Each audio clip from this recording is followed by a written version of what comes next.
My daughter and my wife went away for a weekend to go to the Route 91 festival. It was a dream come true. I had the house to myself for a whole weekend. And it went really, really well right up until Sunday night when I got a phone call from my wife, hysterical, gunfire in the background, telling me that she was hiding, she wasn't sure if she was going to make it out alive, and she didn't know where our daughter was. That's not the phone call you want to get on a Sunday night when you've already had a drink and you're getting ready for bed. So I told her, hide, I'll call Katrina. And I called, and I called, and I called, and never got a hold of her. The reason I never got a hold of her is because Katrina was shot in one of the first volleys of bullets that night. She was hit in the shoulder, the bullet fragmented and peppered her spine, and she hit the ground and couldn't feel her legs. Katrina was very, very lucky that night because she had a lot of angels looking over her.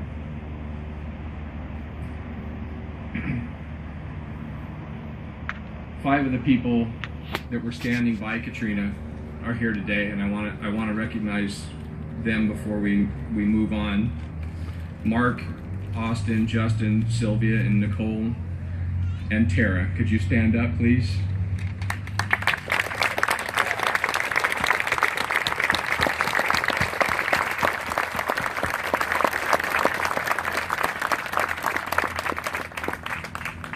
They were the folks that just happened to be standing by Katrina when the shooting started.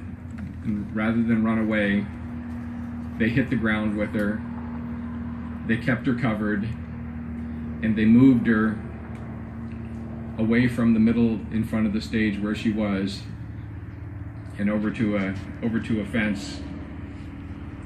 But they moved in the direction of the gunfire, not away from it. When they got to that fence, they ran into Austin and Michael, two Marines that were at the concert. And I'm gonna let them come up and tell their story. And they also ran into Rick, retired Army, who was working security at the concert. And I'm gonna let them tell their story, but there's a couple of things they're not gonna tell you, so I'm gonna let you in on a couple of things. Number one, Michael and Austin had just gone and got some fresh beers. So here they are, come walking out. They each got their beers in their hands, and the shooting starts. They look at their beers, and they look at each other, and they had to put their beers down and go help. Rick, who was all over that night, got shot. He didn't tell anybody he got shot. He says, oh, I just got grazed. It was nothing. Didn't go to the doctor. Just moved on with his day. And if it wasn't for these three guys, not just my daughter, but a lot of people would be a lot worse off today. 58 people didn't survive that night. There's a lot of people that are still in the hospital and a lot of people that are still struggling, my daughter being one of them. But I will tell you, she's here today because of the people that helped her and because of the angels that were there for her. And I will thank God every day for the rest of my life for that. Gentlemen, would you please come up?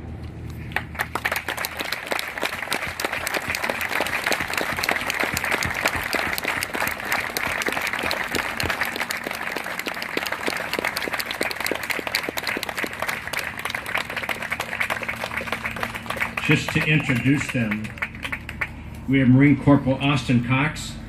We have Marine Sergeant Michael Vera. Thank you, Michael.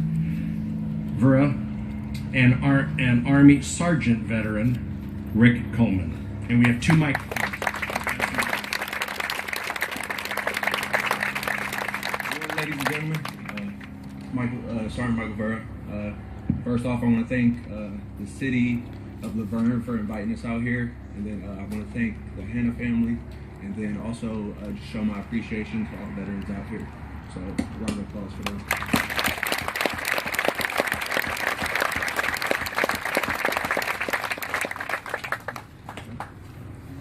Well, that night, we didn't know Katrina Hanna. Like Mike said, we were out, just had got some beers, came out of the House of Blues, and the first round of shots went off. Me and Corporal Cox didn't know what happened. We thought the music had messed up. We looked at each other, looked around, and then lights cut off, lights cut back on, another round of shots went off. At that time, we realized what it was, and seeing the initial wave of people running towards us. And then just our instinct kicked in, and we started making our way up to the where we thought the firing was coming from. We had hopped over a barricade and got between the stage and the barricade, where everyone was crowding up to get away from what was happening. At that time, came across a gentleman that was shot. He was hit in his chest. I had cleared out equipment from the stage and moved him and a significant other under the stage and told her to keep pressure on his wound and stay there until security or someone came to got him. At that time, we turned, and that's when we seen Katrina Hanna along the fence.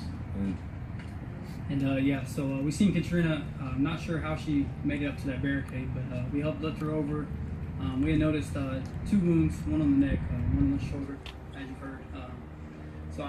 Myself and Rick, that's when we actually came upon Rick. He came to the aid as well, and we applied pressure. At that point, I lost contact with Sergeant Vera. He continued helping other people over the barricade, and really we just stayed there, ducked down low as we can, really just waiting for help, someone to come help us. The fire continued, hitting, the barricade 2 feet to the right of Katrina and I and Rick, and to the stage just to our left.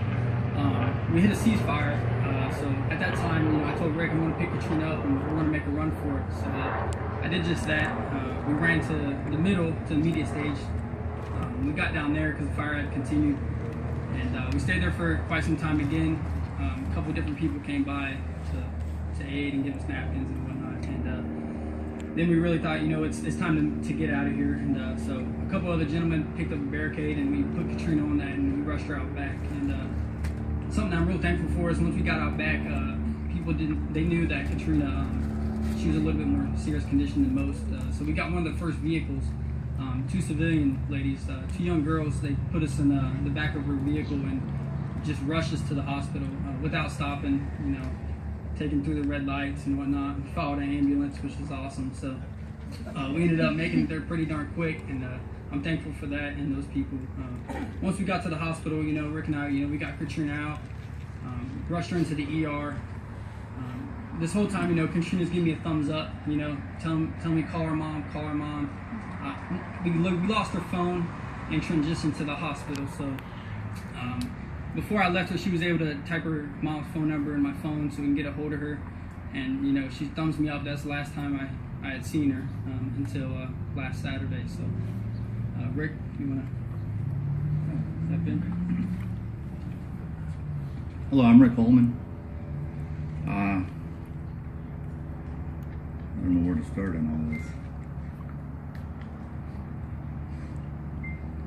Well, I worked security out in Las Vegas. I worked for CSC. I joined service in 1980, USAR, 452nd Ordnance Company, Aberdeen, South Dakota. Eventually traveled to Denver, where I joined the 1st MTC Maneuveral Training Command, which does a lot of training and stuff like this. I start off my day working. I kind of mosey around when I start work. I start out shaking down people. It means going through your pockets, your purses, everything else, make sure you don't have contraband, everything like that in it. Once we get most of the people into the venue, I actually move back and I protect the stars, their dressing rooms, stuff like that, keep them safe. Once the crowd becomes pretty full, immense, whatever, I eventually move to the stage because that's where most of the help's needed. On that evening, my boss Jason moved me to center stage. The stage is like a T-shape. It's got an outlet where the starts and go out and do their single stuff out there. I was at the middle of that.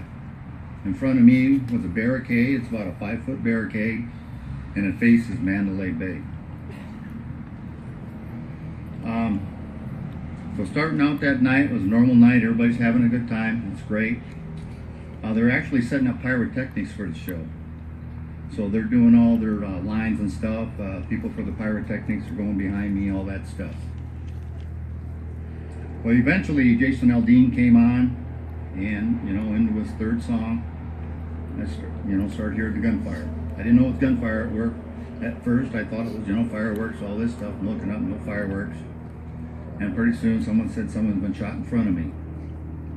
So I'm looking around. I think the perpetrator's in front of me, trying to get away. I don't see anybody moving away and stuff. Pretty soon I hear another repetition of gunfire. And this repetition I recognized right away. It was gunfire. At that point, I'm telling everybody, get down, duck, whatever you can. And I'm ducking myself behind this thing. Eventually, when the gunfire stops, when he's reloading, I'm asking people, get up, get over the barricade. I'm pulling everybody over that I can. That's how I hurt my hand. I got some bad ligaments in this now, and some people can't get over. I'm grabbing them by the belt, whatever I could, get them over. It's mostly women that can't get over. They're not as tall as men. Almost everything I help is women. I help 2 guys is all.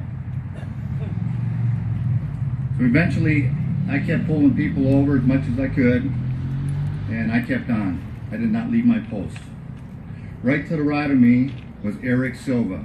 He's the one that got shot dead there. Security guard from our unit. 15 feet from me. At that point, I continued what I had to do. I had to take his targets away. And it happened to be humans. But I continued. I did not leave my post. I pulled everybody over. I did not run. I had to help people. And that's what I did. I told them, get down, get out of here, get over the barricade, whatever you got to do. And I'm pulling people over. And I'm telling them to get under the stage. That was their only protection.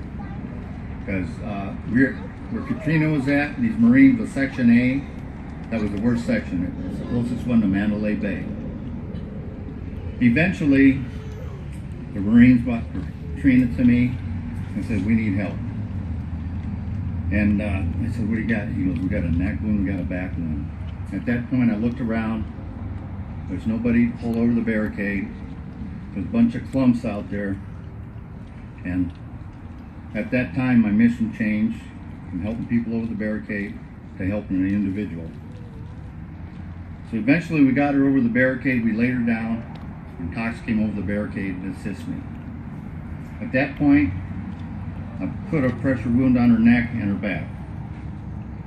And then the fire continued. And I told Cox, we got to get her to a safe place. We actually moved her back to where they have the spotlights, which is very high. It's like 2 stories high. They have like 6 spotlights. So we get her over there. I'm still holding pressure, of course. We're wondering what we should do, where the triage might be at and everything. Finally, a medic pulls up. And he asked where she's shot. I said she's shot in the neck and the back. So he looks at the neck, gives me a piece of gauze, told me to plug it. He looked at her back, gave me a piece of gauze, told me to plug it. And then he looked around for other injuries. He could not find any. The medic told me, he goes, I've done what I can do here. He goes, I got to move on. He goes, it's up to you, get her to the hospital. He goes, don't quit applying pressure. At that point, Cox went out and got fencing. We slid her onto the fencing. There's a few other guys coming by. We asked them to help us out, assist with the fencing. So there was 5 of us carrying her out. Went at each corner, and me holding her neck. We got her out to the street Giles out there. We set her down, and it was just loaded with people. You imagine, 500 some wounded. This first vehicle to pull up was a pickup. I asked if we can get in there, and this pickup already had 4 individuals in the back of it. The next vehicle pulled up was an SUV, the one Cox was talking about. There's 2 people trying to get in the SUV, and I asked, where are you wounded at? He goes, I got shot in the leg. I said, we got a neck wound here, we got a back wound, we're going in next. So we had to pick her up off the the grate. Cox picked her up. I'm holding her